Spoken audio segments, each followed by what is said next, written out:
காரடையான் நோன்பு என்பது சாவித்ரி தேவி தனது கணவரின் உயிரை யமதர்மராஜாவிடமிருந்து மீட்டு வருவதற்காக கடைபிடித்த அற்புத விரதமாகும். இதனால் கணவர் நீண்ட ஆயுளுடன் இருக்க வேண்டும் என்பதற்காகவும், கணவரை விட்டு பிரியாமல் அவருடன் எப்போது சேர்ந்து மகிழ்ச்சியாக வாழ வேண்டும் என்பதற்காகவும் திருமணமான பெண்கள் இந்த விரதத்தை கடைபிடிப்பது உண்டு. இந்த நாளில் உபவாசமாக விரதம் இருந்தாலும் இல்லாவிட்டாலும் மகிழ்ச்சியான வாழ்க்கை அமைய எந்த நேரத்தில் எப்படி வழிபட வேண்டும் என்பதை தெரிந்து கொள்ளலாம். தீர்க்க சுமங்கலி வரம் பெறவும், குடும்பத்தில் ஒற்றுமை செல்வ வளம் பெருகவும் பெண்கள் கடைபிடிக்கும் ஒரு அற்புதமான விரதம் காரடையான் நோன்பு ஆகும். இது மிகவும் சக்தி வாய்ந்த விரத நாளாக கருதப்படுகிறது. இந்த நாளில் முறையாக வழிபாட்டினை செய்வதால் பெண்கள் எப்போதும் தங்கள் குடும்பத்துடன் மகிழ்ச்சியாக வாழும் வரம் கிடைக்கும் என நம்பப்படுகிறது. இந்த நாளில் சுமங்கலி பெண்கள் என்ன செய்ய வேண்டும், எப்படி வழிபட வேண்டும் என்பதை தெரிந்து கொள்ளலாம். தமிழர்களின் மிக முக்கியமான பாரம்பரிய விரத நாளாக காரடையான் நோன்பு கடைபிடிக்கப்படுகிறது. மாசி மாதம் நிறைவடைந்து பங்குனி மாதம் துவங்கும் நாளில் இந்த விரதம் கடைபிடிக்கப்படுகிறது.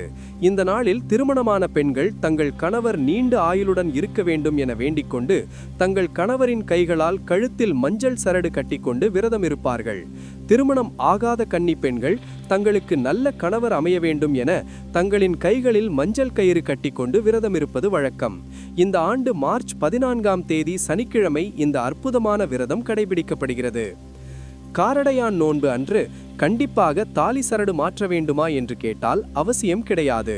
சரடு மாற்றிக்கொள்ளும் வழக்கம் உள்ளவர்கள், மாற்ற வேண்டிய தேவை இருப்பவர்கள் மாற்றிக்கொள்ளலாம். பொதுவாக காலையில் தான் தாலி சரடு மாற்ற வேண்டும், சூரியன் மறையும் நேரத்தில் மாற்றக்கூடாது என்பார்கள். ஆனால் மாசி மாதம் நிறைவடைந்து பங்குனி மாதம் துவங்கும் நேரத்தில் தாலி சரடு மாற்றிக்கொள்ளும் வழக்கம் உள்ளவர்கள் மாலை நேரத்தில் தாலி சரடு மாற்றிக்கொள்ளலாம்.